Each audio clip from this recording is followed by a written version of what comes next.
নমস্কার, দেখছেন সময় কলকাতা। আর এই মুহূর্তে সময় নিউজ নিয়ে সঙ্গে রয়েছি আমি দীপান্বিতা। প্রত্যাশা মতোই ফলাফলের পথে কালীগঞ্জ। উপনির্বাচনেও এগিয়ে শাসক শিবির।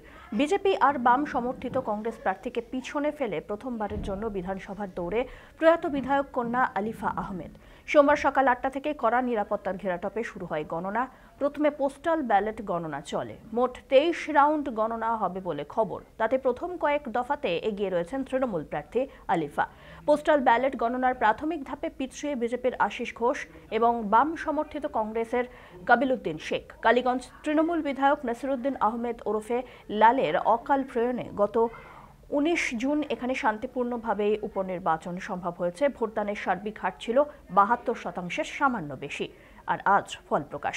এ বিষয়ে আমাদের সঙ্গে সরাসরি রয়েছেন প্রতিনিধি সায়ন মোদক। সায়ন, কি আপডেট রয়েছে?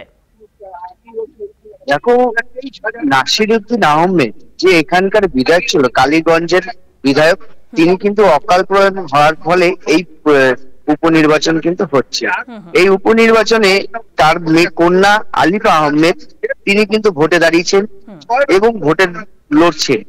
এই লড়ার আজকে কিন্তু ফলাফল আছে।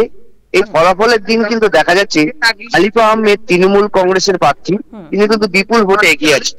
আমি তোমাকে এই মুহূর্তে রেজাল্টটা যদি জানাই তাহলে দেখা যাবে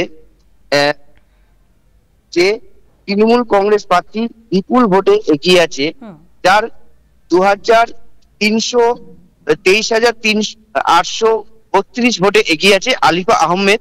এবং কংগ্রেস প্রার্থী কাবিলউদ্দিন শেখ ৯,৩৭০ ভোটে পিছিয়ে রয়েছেন এবং আশিস ঘোষ ৯,২০৬ ভোটে পিছিয়ে রয়েছেন।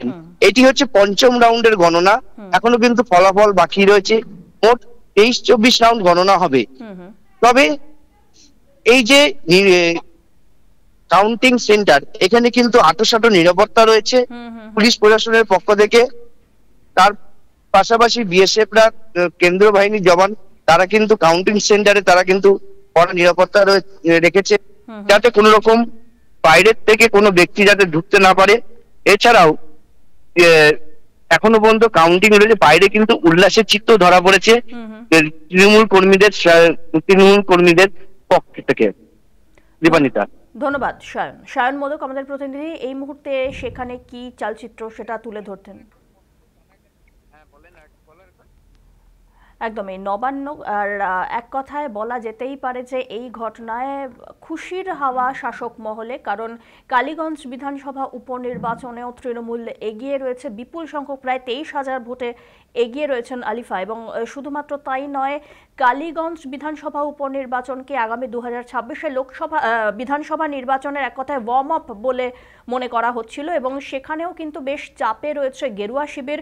এবং বিধানসভা নির্বাচনের আগে, ২০২৬-এর বিধানসভা নির্বাচনের আগে কালীগঞ্জ উপনির্বাচনে যে দলই জিতুক না কেন, এক কথায় বলা যেতেই পারে সেটা কিন্তু কিছুটা হলেও আগামী বিধানসভার আভাস রাখবে, তা বলাই বাহুল্য।